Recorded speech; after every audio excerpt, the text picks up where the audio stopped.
नमस्कार दोस्तों, आप सभी का स्वागत है आपके अपने YouTube channel Ramanujan classes of mathematics के अंदर। आज का वीडियो हमारा 1000 solve problem of linear algebra series का 6th लेक्चर है, जिसमें कि अगेन हम आज 5 प्रॉब्लम करेंगे लीनियर अलजेब्रा की, जो कि हमने IIT JAM 2018 के एग्ज़ाम से ली हैं। तो आई होप आपको ये सीरीज पसंद आ रही होगी और ये आपको हेल्प कर रही होगी लीनियर अलजेब्रा को समझने में। तो वीडियो स्टार्ट करने से पहले प्लीज़ मेरे चैनल को सब्सक्राइब करिए और बेल आइकन बटन को प्रेस करिए, जिससे कि आपको नई वीडियोज़ का नोटिफिकेशन मिलता रहे। और इस चैनल को अपने फ्रेंड्स के साथ जो कि हायर मैथमेटिक्स में इंटरेस्टेड है शेयर करिए। तो चलिए स्टार्ट करते हैं आज की वीडियो। तो हमारी प्रॉब्लम नंबर 27 आपकी है और ये हमने प्रॉब्लम लिया आपके IIT JAM 2018 से। तो ये एक टाइप का आपका जनरल थ्योरम है, जिसको हम लास्ट में प्रूफ करेंगे। तो पहले हम नेक्स्ट क्वेश्चन को करते हैं, क्वेश्चन नंबर 28।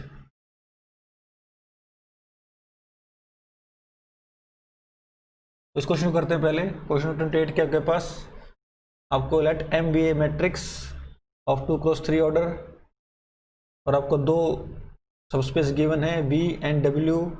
तो आपसे उसकी डायमेंशन पूछी गई है। तो देखिए एक इजी क्वेश्चन है, कैसे निकालेंगे।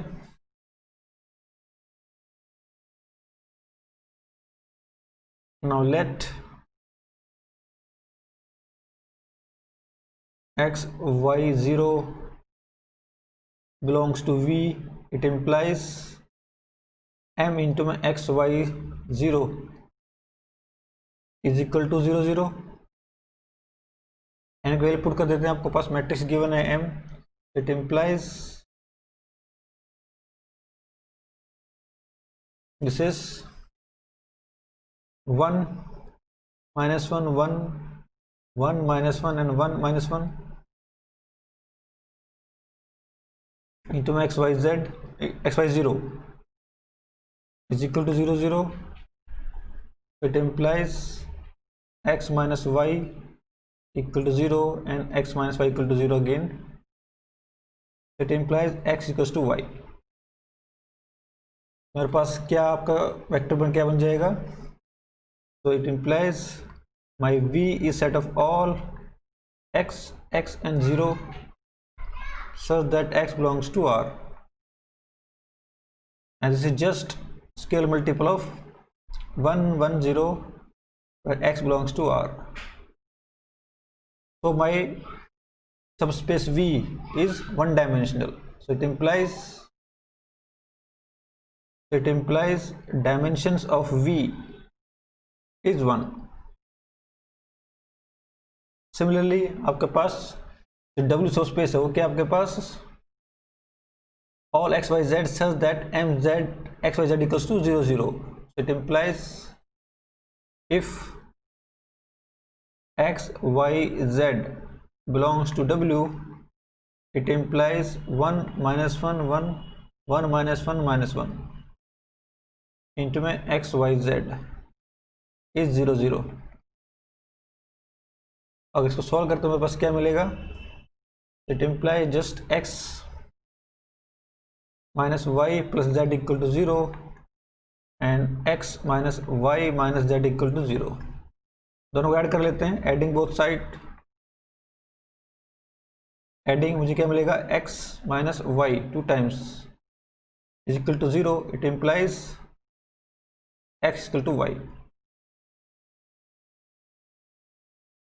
तो अगर x इक्वल टू y है, so it implies x minus y plus z equal to 0।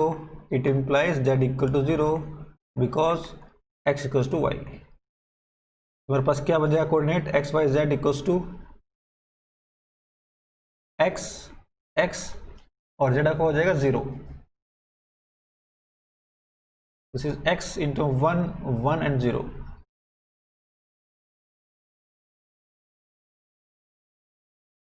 तो W subspace which is span of x 1 1 0 x belongs to real number. It implies dimensions of w is again 1. तो v और w दोनों की dimension कितनी आपके पास 1 है. Actually यहाँ पे आपका v और w सेम स्पेस है. My v and w are same space. तो दो both are span of vector 1 1 0. दोनों डायमेंशन कितनी हो जाएगी 1 हो जाएगी. सो it implies dimensions of v equals 1 आपका ये ट्रू हो जाएगा. एंड बस ऑप्शन ये बाकी ट्रू, बाकी आपके फॉल्स हैं. This is false, this is false and this is also false because v intersection w is just v because they are same. तो ये ऑप्शन भी आपका रॉन्ग हो जाएगा. किसी से क्वेश्चन था आपके पास ये जैम स्टैटिस्टिक्स 2018 का. चलिए नेक्स्ट प्रॉब्लम करते हैं. Problem 29 of this series. यहाँ आपको एक let m is sum of 4 matrices x1 x1 transpose. My m equals to a1 plus a2 plus a3 plus a4. जहाँ आपका a1 कितना बनेगा, a1 is just x1 x1 का ट्रांसपोज. x1 पहले put कर दें आपके पास, ये x1 बन जाएगा. This will B 1 minus 1 1 0 into में 1 माइनस 1 1 0. अगर इसको मल्टीप्लाई करता हूँ मेरे पास क्या बनेगा, it will be equals to 1 minus 1 1 0 and minus 1 1 minus 1 0 और 1 माइनस 1 1 0 एंड 0 0 0 0. ये आपका मैट्रिक्स बन जाएगी. Matrix A1. This is my matrix A1. Also matrix rank कितनी है, 1 है. Rank of A1 is 1. Similarly आपका जो A2 आएगा मैट्रिक्स, वो क्या होगा, matrix A2 will be equals to x2 x2 का ट्रांसपोज. x2 आपको दे रखा है वेक्टर, इसमें x2 का ट्रांसपोज, ये आपको वेक्टर गिवन है. वैल्यू पुट कर देते हैं 1 1 0 1.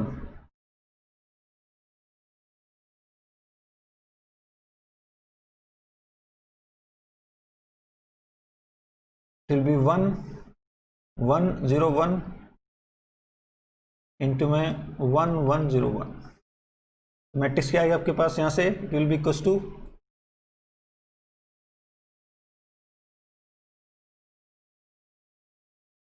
1 1 0 1 1 1 0 1 और 0 0 0 0 एंड दिस इज 1 1 0 1. सिमिलरली आप मैट्रिक्स A3 निकाल सकते हैं, A4 निकाल सकते हैं. Similarly A3 will be equals to x3 x3 का transpose and A4 will be equals to x4 x4 का ट्रांसपोज. इन दोनों वैल्यू निकाल लेंगे. आपकी जो मैट्रिक्स A3 आएगी वो क्या होगा आपके पास,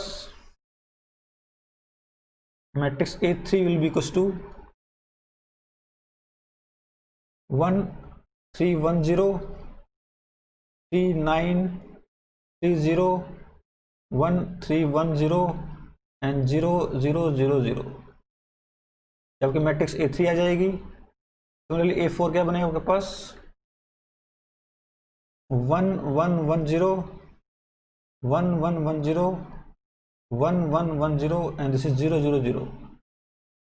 आप तो निकाल सकते हैं, आपके पास आसान से कैलकुलेशंस हैं. तो आपके पास A1 A2 A3 4 आ जाएंगे. Now m is sum of this 4 matrices. My m is A1 plus A2 plus A3 plus A4. Add करेंगे आपके पास मैट्रिक्स क्या बनेगी finally, it will be 4 4 3 1 4 1 2 3 1 and this is 3 330 and it is 1101, 1101। तो आपका finally matrix M आ गई।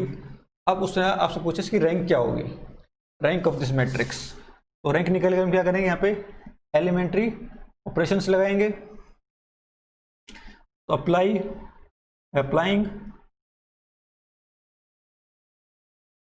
R1 को change कर देते हैं, R1 minus 4 times of R4, R2 change कर देते हैं, R2 minus 4 times of R4, और R3 को चेंज कर देते हैं, R3 minus 3 times of R4। तो अगर नई मैट्रिक्स मिलेगी वो क्या होगी आपके पास, तो दिस विल बी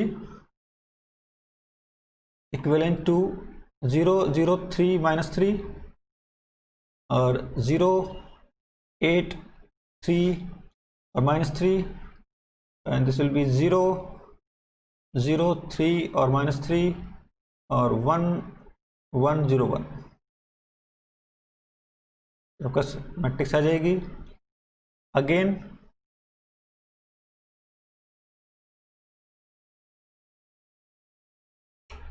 नाउ यहाँ से हम करते हैं R3 को रिप्लेस कर देते हैं R3 माइनस R1 से। It will be 0 0 3 minus 3, 0 8 3 minus 3, will be 0 0 0 0 and 1 1 0 1। तो यहाँ से आप देख सकते हैं आपके पास नॉन जीरो रो कितनी होंगी, 3 नॉन जीरो होंगी। It implies 3 non zero row, 3 non zero row. It implies rank of m is equal to 3। आपके मैट्रिक्स m की रैंक कितनी आपके पास 3 है। तो वही आपसे इसमें क्वेश्चन पूछा था कि find the rank of matrix m, तो माय आंसर इक्वल्स टू 3। तो यहाँ मैंने क्या किया, आपको A1 A2 A3 A4 4 matrix निकाले हैं, फिर उनको मैंने सम किया है और फिर उसको मैंने एलिमेंट्री और ऑपरेशन लगा के इसको रैंक बताया है। अगर आप में से किसी के पास अगर इसका कोई शॉर्ट मेथड हो तो find the rank of this matrix M। अगर आप में से किसी के पास भी कोई शॉर्ट मेथड है तो प्लीज़ कमेंट में मुझे बताइए इसका शॉर्टकट क्या हो सकता है। मैंने इसके बारे में काफ़ी सोचा शॉर्टकट के बारे में, बट मुझे शॉर्टकट मिला नहीं, इसलिए मैंने इसको प्रोसेस पूरा ही किया कि आपको 4 मैट्रिक्स निकाली, आपने उसको एडअप किया और फिर इसका रैंक निकाला। अगर आपके पास किसी के पास भी कोई शॉर्टकट मेथड है तो प्लीज़ कमेंट करिए इसका। तो चलिए नेक्स्ट क्वेश्चन करते हैं, क्वेश्चन नंबर 30। ओके, ये क्वेश्चन अगेन आपका एक IIT JAM 2018 का क्वेश्चन है। तो क्वेश्चन में क्या आपके पास 2 मैट्रिक्स गिवन है, P is an M cross N matrices and Q is M cross N matrices. जहाँ कि आपका जो N है वो बिगर है M से, then which of the following is not possible, कौन सा पॉसिबल नहीं है ये आपको बताना है। तो अगेन एक अच्छा क्वेश्चन है, देखिए कैसे करेंगे। अब इसके लिए आपको क्या पता होना चाहिए, आपको पता होना चाहिए rank of AB is always less than equals to minimum of rank of A comma rank of B। एक तो आपको ये रिजल्ट पता होना चाहिए। Second, if A is M cross N matrix, then rank of A is always less than equals to minimum of M and N, minimum of M and N। तो ये आपको 2 रिजल्ट यहाँ पे यूज करने हैं। तो देखिए आप क्वेश्चन करते हैं, अब आपका P कितने क्रॉस का मैट्रिक्स है, M N into M, P is N into M order matrix.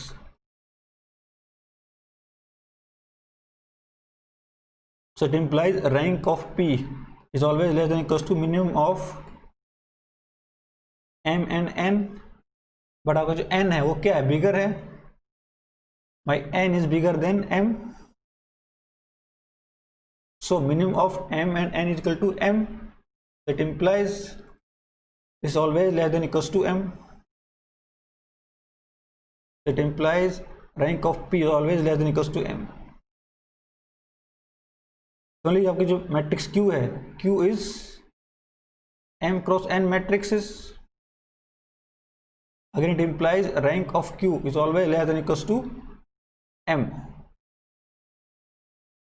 So rank of p is always less than equals to m. Rank of Q is always less than equals to m. So it implies rank of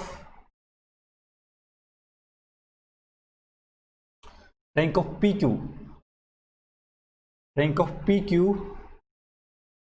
is always less than equals to minimum of rank of P comma rank of Q, which is less than equals to m, because each one equals less than equals to m है. So it implies rank of PQ is always less than equals to m. तो आपकी rank at the most आपकी कितनी हो सकती है, m हो सकती है या फिर m से कम होगी. हाँ, फर्स्ट ऑप्शन चेक करते हैं, क्या आपकी रैंक n हो सकती है? आंसर इज नो, बिकॉज मैंने अभी निकाला rank of P Q is always less than equals to m and my n is still greater than m. So rank of P Q can not be equals to m. So आपका ये option, ये statement क्या है? Wrong है. अब ये wrong है तो उसमें पूछा पॉसिबल कौन सा नहीं है. सो आपका एक करेक्ट ऑप्शन हो जाएगा. This one is correct option. Rank of P Q can not be equals to n. So उसने पूछा कौन सा पॉसिबल नहीं है. So it implies my option first is true. Okay, now option पहले डी चेक करते हैं. Rank of Q P is equal to m plus n by 2 where ceiling function with the smallest integer greater than or equals to m plus 2y. तो fourth option क्या बोल रहा है आपके पास कि rank of QP is equal to m plus n by 2 का ceiling function. ये क्या नोट कर रहा है? This is smallest integer greater than equals to m plus n by 2. Now again rank of QP is less than equals to m by same logic, because rank of P and Q both are less than equals to m, so it implies rank of QP is always less than equals to m. Now what?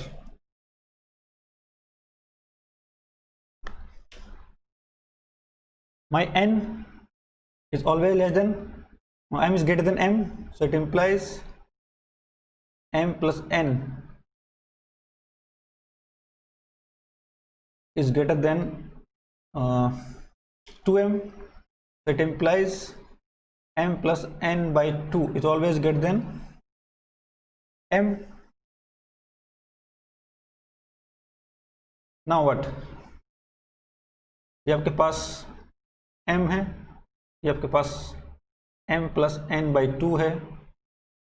This is greater than m, and this is what? This is smallest integer which is greater than m plus n by 2. So this is bigger than or equals to m plus n by 2. So this will be bigger than this.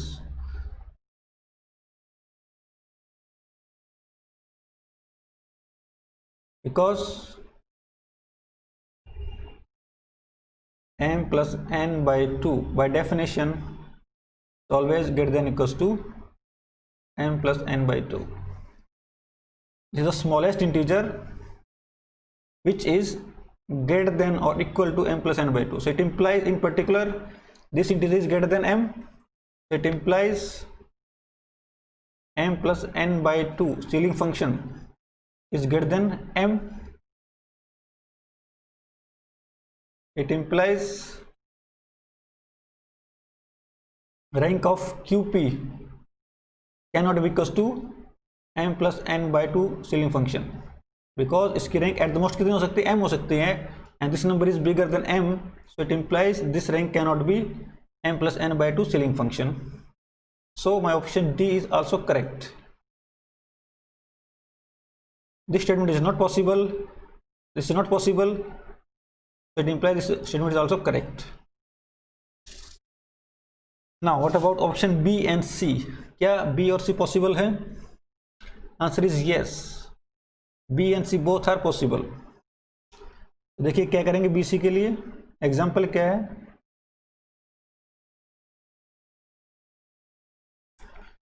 तो B C को बनाने के लिए मैं जाऊंगा vector space के अंदर, तो मैं एक लीनियर मैप डिफाइन करता हूँ T1 फ्रॉम r की पावर n टू r की पावर m, और एक function linear map T2 from r की पावर m टू r की पावर n। जैसे जो मैट्रिक्स बनेगी उसको मान लेते हैं, सपोज आपकी मैट्रिक्स कितनी होगी, Q होगी वो, और यहाँ पे जो मैट्रिक्स बनेगी उसकी T2 की जो मैट्रिक्स बनी उसको मान लेते हैं P। जैसे मैट्रिक्स का ऑर्डर कितना होगा आपके पास, m क्रॉस n, और इस मैट्रिक्स का ऑर्डर कितना होगा आपके पास, n क्रॉस m। नाउ अब जो मैंने लीनियर मैप डिफाइन किया, मैंने क्या डिफाइन किया है,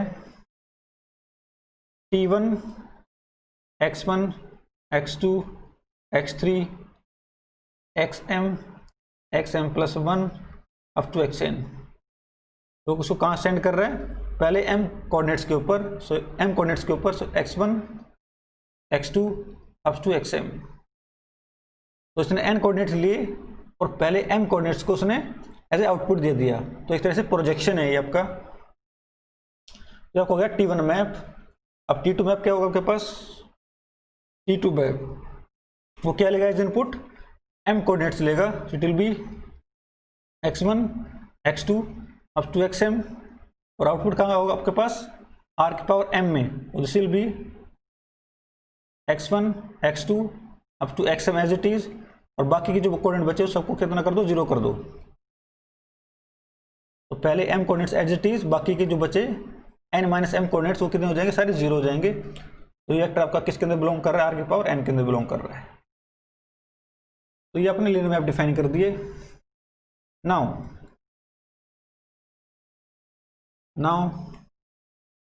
T1 T2 वैल्यू कितनी आएगी आपके पास, x1 x2 up to xm, this will be equals to T1 x1 x2 up to xm and 0 0 into 0।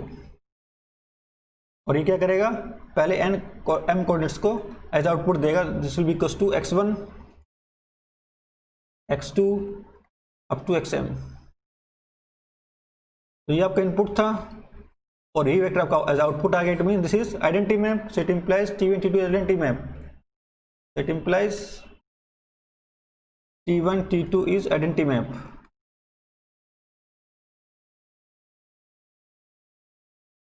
If the identity map implies rank of T1 T2 is equal to m, that implies rank of QP is equal to m। Similarly आप निकाल सकते हैं T2 T1 map, T2 T1 map होगा, वो क्या होगा, x1 x2 up to xn, और सी value कितनी आएगी आपके पास, दिस विल बी T2, इसका आउटपुट क्या आएगा, पहले m coordinates, it will be x1 x2 up to xm, और इसका आउटपुट क्या आएगा, x1 x2 up to xm and this is 0 0 and 0। it implies range of T2 T1 is equal to x1 x2 up to xm and then 0 0 0 0। it implies rank of T2 T1 is m because there are m free variables, so it is rank of T2 T1 is m। it implies rank of PQ is m। आपका option B और सी है, दोनों possible हो सकते हैं, सो दे are incorrect.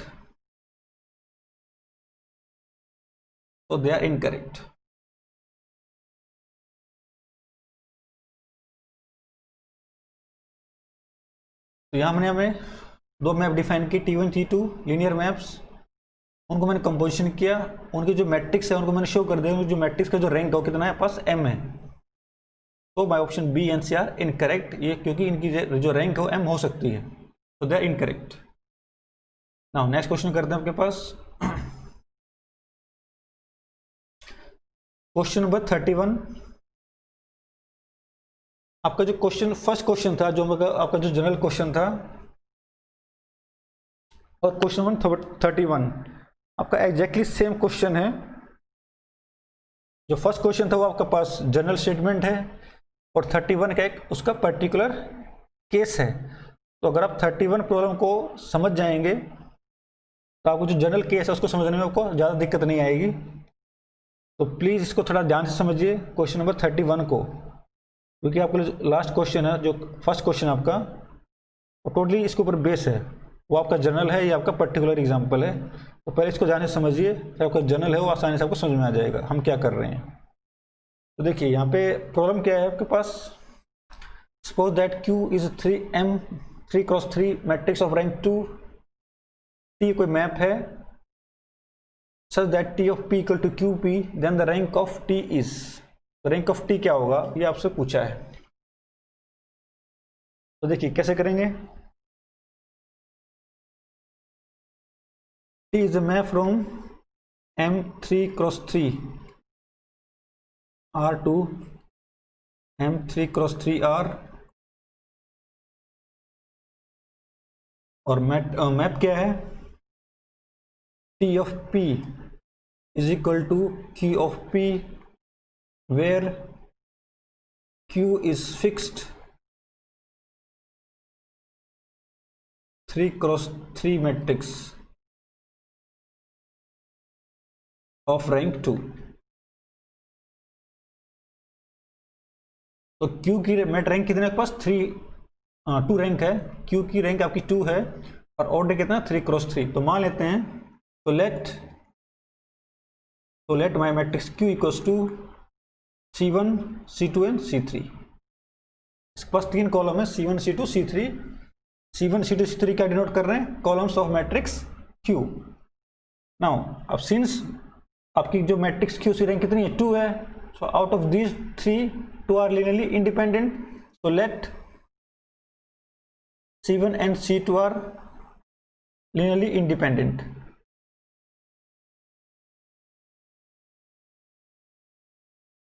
and C3 is linear combination of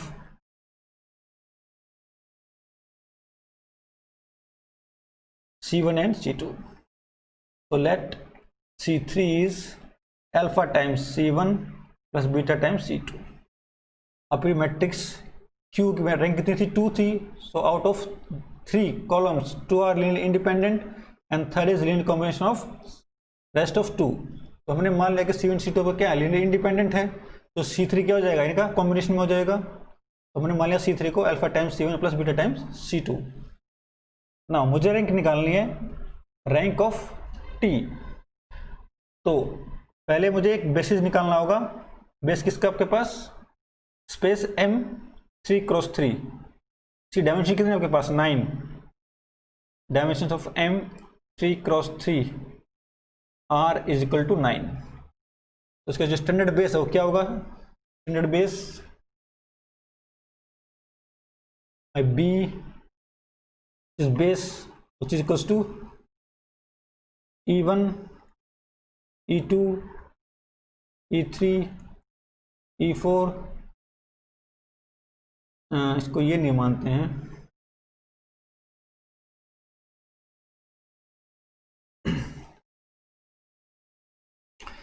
late B equals to E11 E12 E13 E21 E22 E23 E31 E32 and E33। तो ये आपका स्टैंडर्ड बेस है किसका, M3 क्रॉस 3 स्पेस का।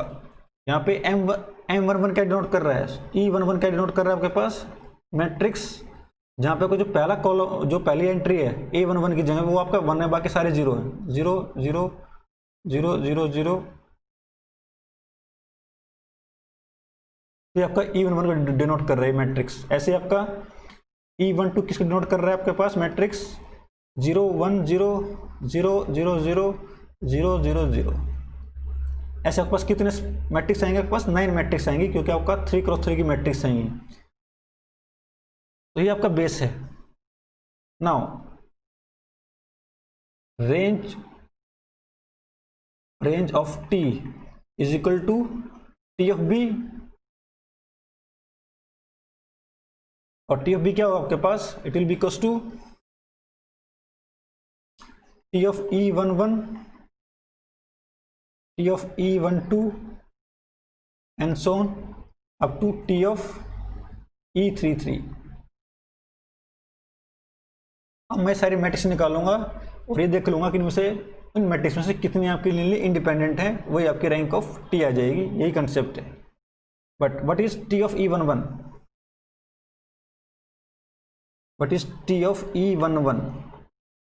This equals to Q times by definition T of E11, but Q is C1, C2 and C3, and this is 1 0 0 0 0 0 0 0 0। यहां से matrix क्या है बनेगी आपके पास? It will be equals to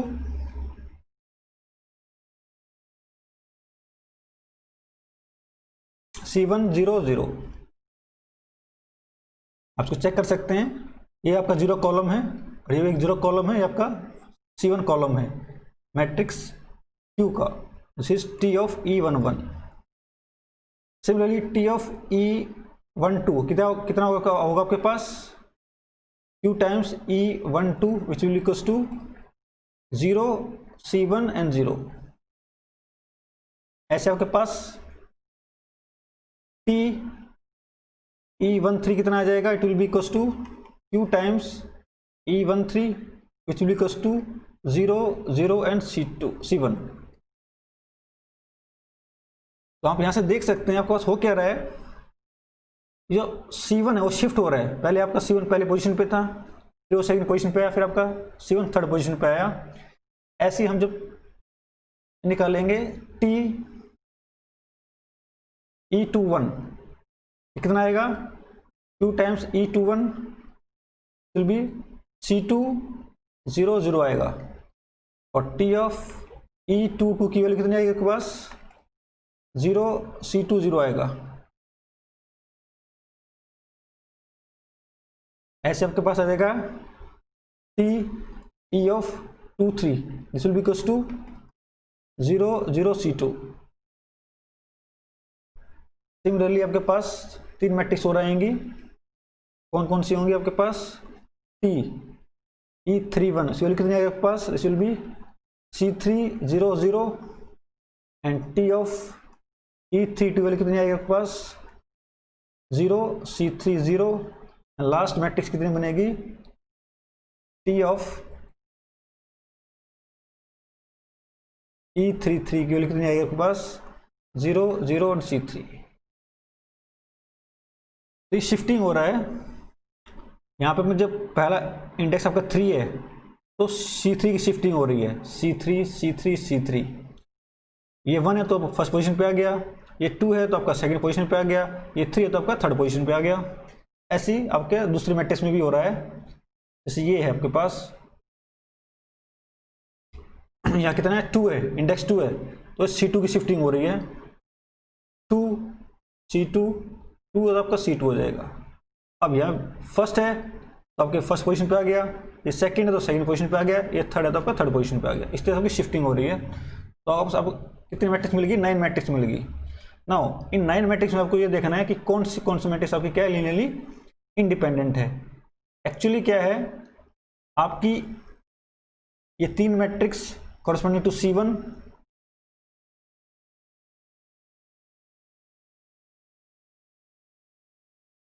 ये 3 matrix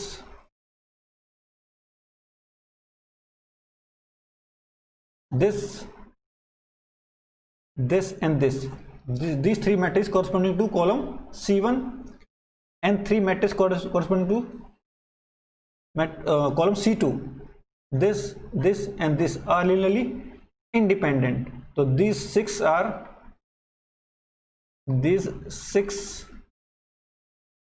matrices are linearly independent because C1 and C2 are independent, because C1 and C2 are linearly independent.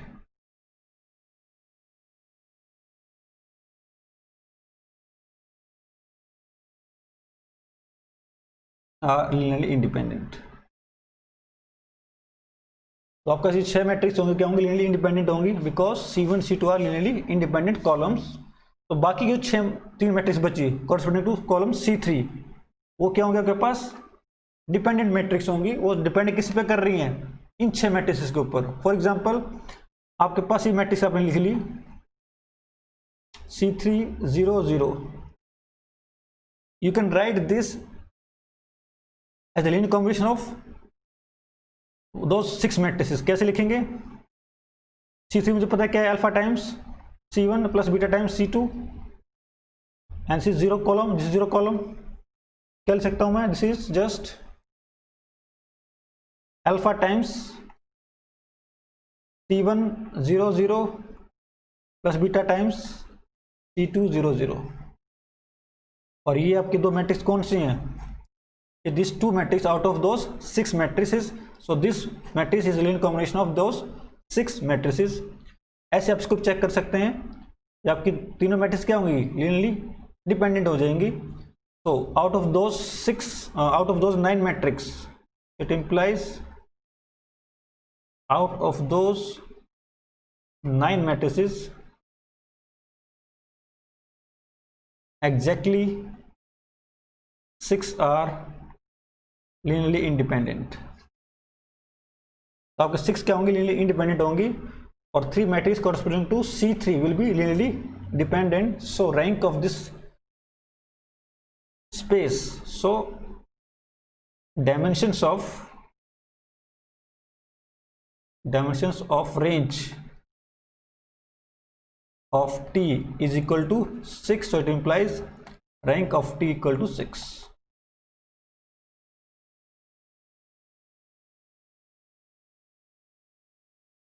सो इसका आपका जो आंसर आएगा कितना होगा? 6 होगा।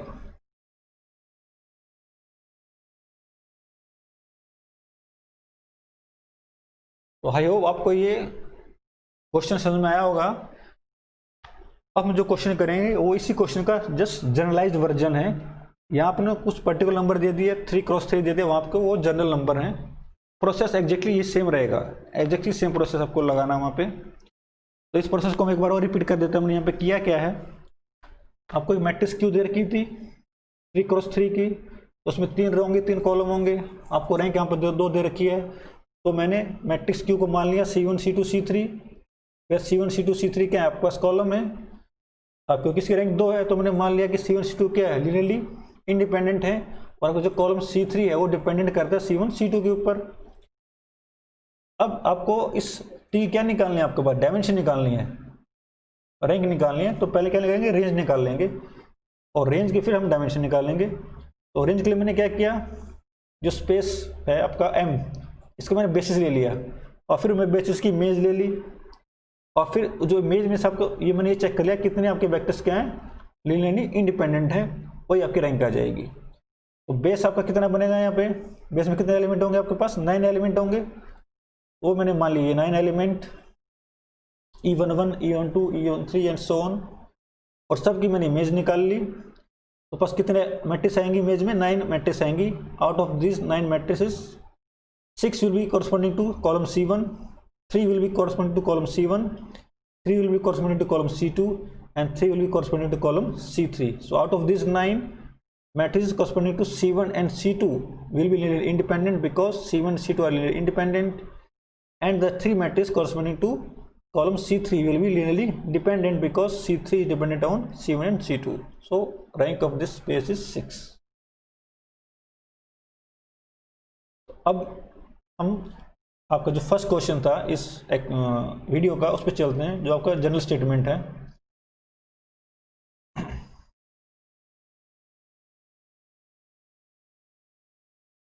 ये आपका क्वेश्चन है, ये हमें करना है।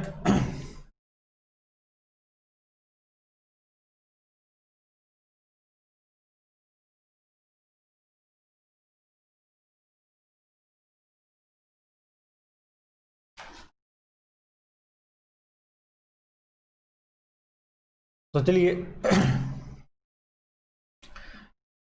अब आपके पास एक let T is a matrix which is matrix of order m cross n and V be a subspace of m n cross p defined by, या कोई सबस्पेस आपको दे दिया, देन डायमेंशन ऑफ वी आपसे पूछा है। तो ये क्वेश्चन जो हमने अभी किया है एग्जैक्टली वही क्वेश्चन है, बट ये जनरलाइज्ड है, वो आपका पर्टिकुलर केस था। देखिए कैसे है ये क्वेश्चन। सबसे पहले मैं एक एस मैप डिफाइन करता हूँ। Let S be a map, linear map from space m n cross p r to m cross p r।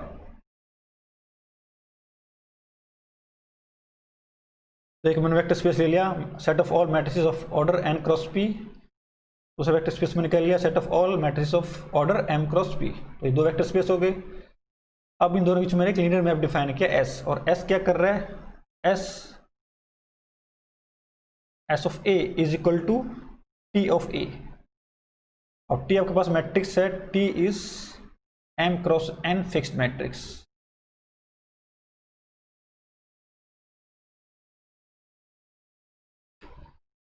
तो मान लेते हैं आपके पास कि रैंक ऑफ टी इज से beta, let rank of T is equal to beta. तो आपके पास कितने कॉलम्स हैं टी में, n कॉलम्स हैं। तो out of this n columns, beta columns will be linearly independent, जो बाकी बचे हैं वो क्या हो जाएंगे, डिपेंड हो जाएंगे, लीनियर कॉम्बिनेशन हो जाएंगे बीटा कॉलम्स के। So let my matrix T is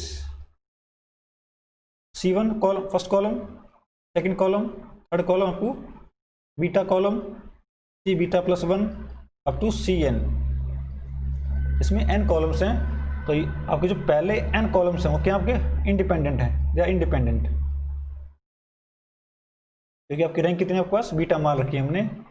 तो जो बाकी जो बचे n माइनस बीटा कॉलम्स जो बचे वो क्या होंगे, लीनियर कॉम्बिनेशन होंगे फर्स्ट बीटा कॉलम्स के। नाउ अगेन वही प्रोसेस करेंगे हम।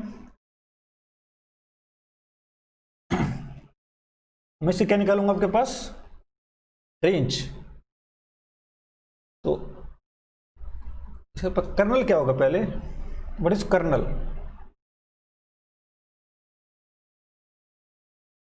Colonel of S is equal to set of all matrices A such that S of A is equal to 0 matrix, but S of A is equal to TA, so it is equals to set of all matrices from M n cross P space such that T of A equal to 0 matrix, but by definition this is nothing but space V, this is just equal to V by given definition। आप check कर सकते हैं आपका जो space क्या है, V वही है, this is my V। set of all those matrices from n cross P space such that Tx equal to 0 matrix, so this is just kernel, this set is kernel of map S। तो आपको इसकी dimension निकालनी है, इसकी जो map S है उसकी मुझे नलिटी चाहिए। So dimensions of V equals to, it implies dimensions of V is equal to nullity of S, and which is equal to, by rank nullity theorem, dimensions of space, domain space आपका क्या है आपके पास यहाँ पे,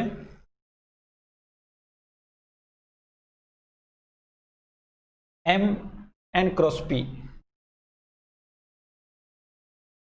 dimension of space M N cross P minus में rank of S,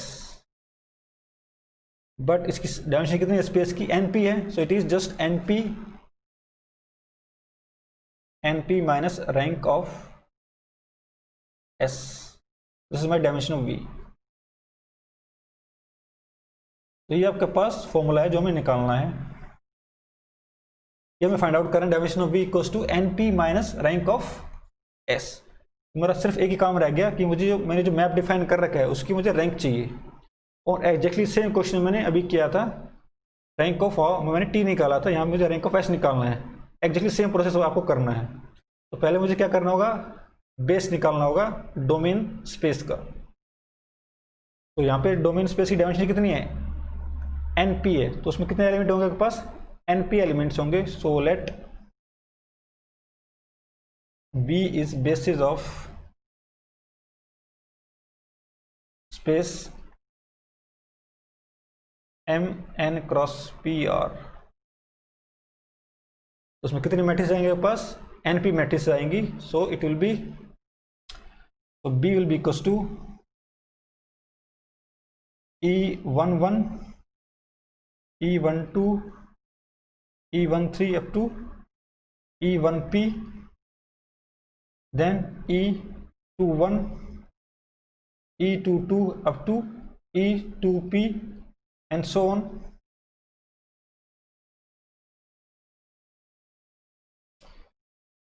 and so on into में E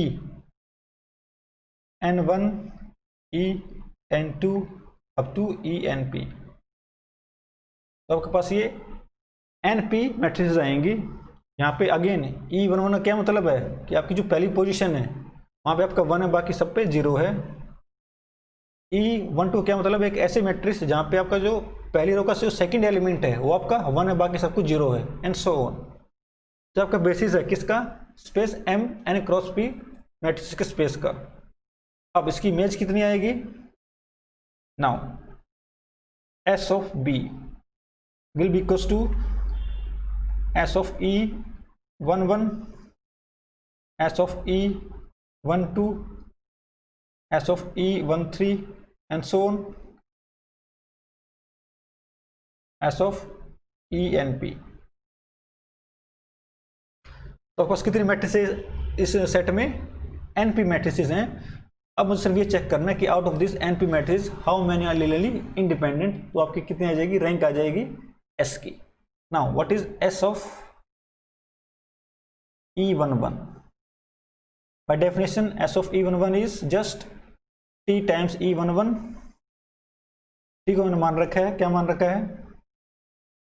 C1 C2 up to CN into में E11 1 0 0 0 0 dash 0 0 0। So it will be equals to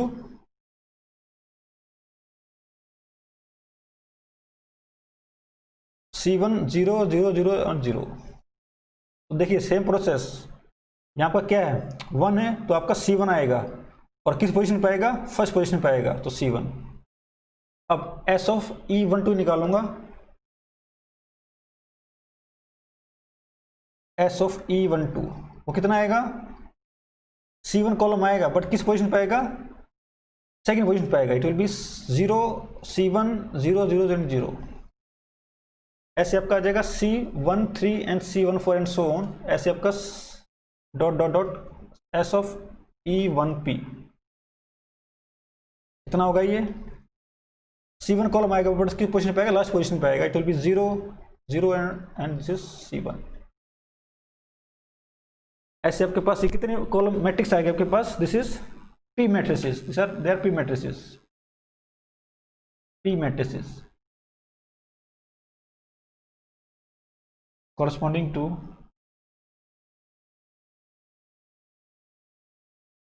C1 column.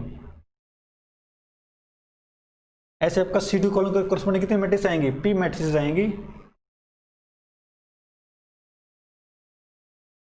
SE21 वो कितना आएगा, C2 0 0 and 0। ऐसे अब कितने matrix आएंगे आपके पास, C2 के कॉरस्पॉन्डिंग अगेन P मैट्रिक्स आएंगी एंड सो ऑन। ऐसे S of E2P will be equals to 0 0 up C2 क्योंकि pth पोजीशन है। So there will be P matrices corresponding to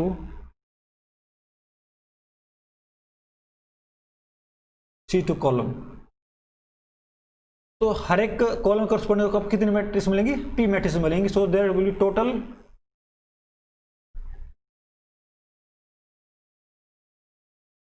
how many matrices will be, NP matrices, NP matrices। Out of this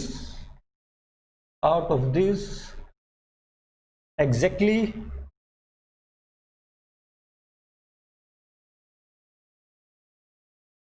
beta times P matrices will be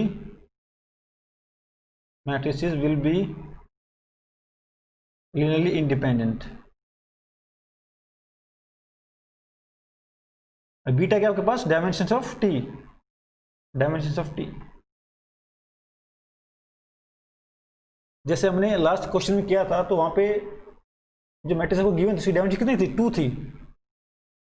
तो हम कितने matrix मिली थी आपके पास, 6 matrix मिली थी। यहाँ पे कितनी मैट्रिक्स मिले आपको, बीटा इंटू में पी मैट्रिक्स मिलेंगी जो क्या होंगी, लीनियरली इंडिपेंडेंट होंगी। बाकी क्या होंगी, डिपेंडेंट हो जाएंगी, जो इनके लीनियर कॉन्स्टेंट आप लिख सकते हैं। एक इस एक्सरसाइज आप इसको चेक कर सकते हैं कि out of this only beta P matrix are linearly independent. और वो बीटा पी मैट्रिक्स कौन कौन सी हैं, P matrix corresponding to C1, then again P1 corresponding to column C2, then again P matrix corresponding to column C3 and so on, और last में P matrix corresponding to column C beta. तो ये आपका beta into P matrix होंगे वो क्या होंगे, linearly independent होंगी। सो it implies rank of S is equal to beta times P. So my dimensions of V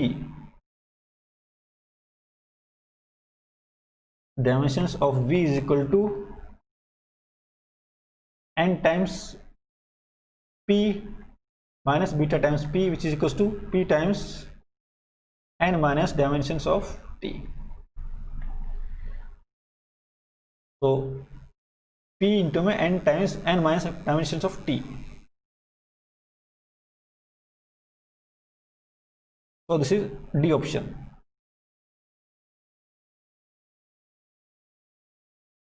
तो ये आपका क्वेश्चन था।